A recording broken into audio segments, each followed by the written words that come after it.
ये जब इंडिपेंडेंट हमें मिला, कब मिला? 1947, 15 अगस्त को। ओके, उसके बाद आखिर मतलब इंडिपेंडेंट के पहले क्या हो रहा था और बाद क्या हो रहा था, बहुत ही क्लियर कट है। यहाँ पे जो था ब्रिटिशर्स एक लाइन खींच के गए, ठीक है।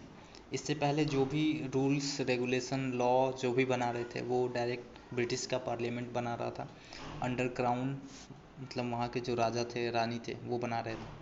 इसके बाद क्या हुआ? इसके बाद डिक्लेयर कर दिया गया कि India is a sovereign country, so India have the right to made और डील विथ देयर फॉरेन और इंटरनल एक्सटर्नल अफेयर्स। ओके, तो इसके बाद जो भी होना था इंडिया में वो इंडिया के लोग डिसाइड करेंगे। लोग इन द सेंस कि जो उस समय कॉन्स्टिट्यूशन असेंबली बनी हुई थी उसमें जो लोग थे, they have the power to decide everything India के लिए, ठीक है।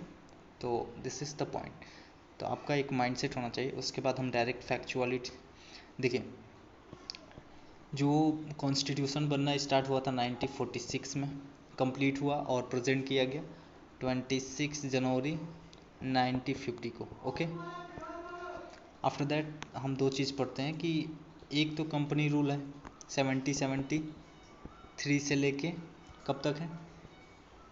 58 तक, 1858 तक को कंपनी रूल, मतलब पहले ईस्ट इंडिया कंपनी आई, उसने पावर गेन किया और वो कंटिन्यू की रूल करना। ओके, उसके बाद 1858 से 1947 तक ये था crown rule. Okay, crown rule in the sense कि उसके बाद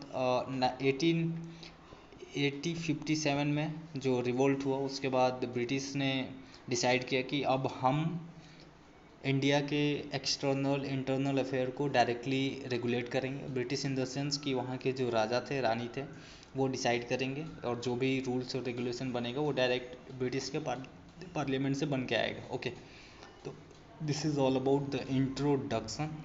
इसके बाद हम कंपनी रूल पढ़ेंगे। आफ्टर दैट जो क्राउन रूल था उसको पढ़ेंगे, ठीक है।